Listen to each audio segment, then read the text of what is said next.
दोस्तों नमस्कार, मैं Rajneesh Kumar PVR aquaculture farm से। कैसी है मेरी पीवीआर एक्वा फैमिली? होप सब स्वस्थ हैं और मस्त है।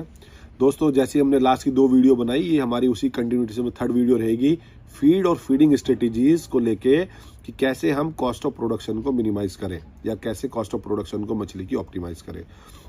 दोस्तों हम जैसे अपनी स्पीसीज स्पेसिफिक बात कर रहे हैं, ऐसे ही हमें माइक्रोबियल न्यूट्रिशन के बारे में पता होना चाहिए और आपके प्रोटेक्टिव न्यूट्रिशन के बारे में पता होना चाहिए। हमें माइक्रोबियल न्यूट्रिशन में जनरली हम बात करते हैं प्रीबायोटिक, प्रोबायोटिक और आपका फर्मेंटेशन जो होता है कि वो हम एक्टिविटीज़ अपने फीड में किस मात्रा में, किस फ्रीक्वेंसी में, किस क्वांटिटी में, मछली के बायोमास के अकॉर्डिंग, फीड के फॉर्मुलेशन के अकॉर्डिंग वो यूज़ कर रहे हैं नहीं कर रहे हैं।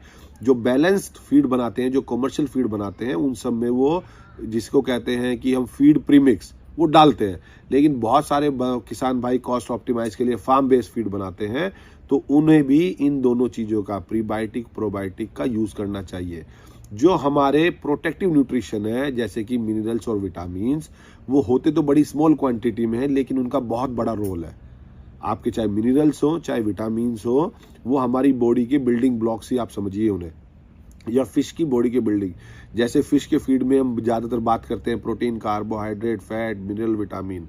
तो ये तीन जो तीनों एनर्जी सोर्स हैं, ये तीनों हमारे हम मल्टीपल इंग्रेडिएंट से एब्जॉर्ब करते हैं फीड में, लेकिन हमें सप्लीमेंट्री मिनरल्स और विटामिन्स हमें ऐड करने चाहिए जो कि प्रोटेक्टिव न्यूट्रिशन है।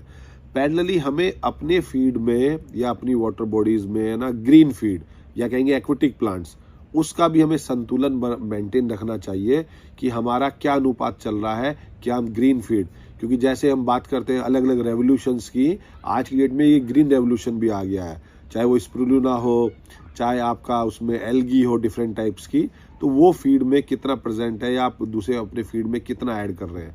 तो अगर आप ये सब चीज़ें भी ऐड करेंगे, हमें कुछ भी करके प्रोटीन की कॉस्ट को ऑप्टिमाइज करना है और हमें जो लोकल अवेलेबल इंग्रेडिएंट्स हैं हमें वो अपने फीड में यूज़ करने हैं। अगर आप वो ऐसा इंग्रेडिएंट यूज़ कर रहे हैं जो आपके स्टेट, आपके डिस्ट्रिक्ट में होता ही नहीं है, तो वहाँ पे आपकी transport cost, storage cost, travelling cost, processing cost, ये सब ऐड हो जाएगी।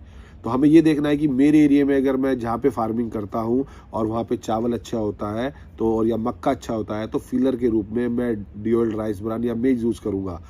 कहीं पे अगर मेरे यहाँ ग्राउंड नट नहीं होता तो मैं मस्टर्ड डीओसी यूज़ करूँगा। कहीं पे सोया नहीं होता है तो फिर मैं वहाँ DDGS यूज़ करूँगा। मतलब कंसर्न केवल यही है कि जो आपके लोकल एरिया में मटेरियल अवेलेबल है, हमें उसका भी फोकस, उसको भी ध्यान रखना चाहिए। क्योंकि आप ऐसा सोचिए कि सारी फीड फैक्ट्रियाँ ऐसा नहीं है कि वो एक पर्टिकुलर स्पेसिफिक जोन में क्रिएट हुई है।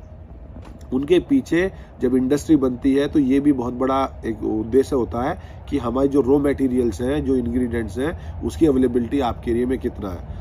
एंड हमें ये भी ध्यान रखना चाहिए कि अगर हम फार्म बेस्ड फीड बना रहे हैं तो प्रॉपर प्रोसेसिंग हो हमारे इंग्रेडिएंट्स की, क्योंकि अगर प्रोसेसिंग नहीं रहेगी तो उसकी डाइजेस्टिबिलिटी नहीं इंप्रूव होगी। जितना फाइन हम उसे, मैं आपको ये बताना चाहूँगा अपने किसान भाइयों को, जितने भी feed millers, feed plant, feed unit, कुछ भी बोल लीजिए, उसमें जो सबसे महंगा कंपोनेंट रहता है वो हमारा, जिसको हम पिसाई बोलेंगे, पल्वाइजर बोलेंगे, ग्राइंडिंग बोलेंगे, वो सबसे महंगा कंपोनेंट है। जितना भी कोई इंग्रेडिएंट फाइन पिसेगा वो बॉडी में एब्जॉर्प्शन अच्छा होगा, उसकी मिक्सिंग अच्छी होगी, उसकी जो सेल लाइफ है वो उतनी अच्छी होगी। तो सब कहते हैं अगर आप फ्लोटिंग फीड लगा रहे हो तो एक्सक्लूडर वाला डिवीजन सबसे महंगा नहीं, सबसे महंगा ही आपका ग्राइंडिंग डिवीजन रहता है, क्योंकि उसी में हम डिसाइड करते हैं हमें किस माइक्रोन लेवल का पाउडर फाइन चाहिए। तो इस वीडियो में अगेन हमने 4-5 बातें डिस्कस की कि हमारा न्यूट्रिशनल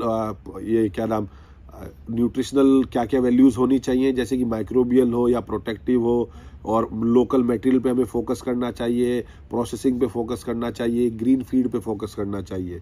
तो मेरी इसकी जो नेक्स्ट वीडियो है उसे भी आप मिस ना करें। उसका पर्पज़ ही ये है कि ये चारों वीडियोस के पॉइंट इतने थे कि मैं एक वीडियो में कैप्चर नहीं कर पाता, कि आपको कैसे ये सारे पॉइंट्स अपनी लिस्ट डाउन करके अपनी फार्मिंग में इम्प्लीमेंट करें और मछली की कॉस्ट ऑफ प्रोडक्शन को मिनिमाइज करें। धन्यवाद।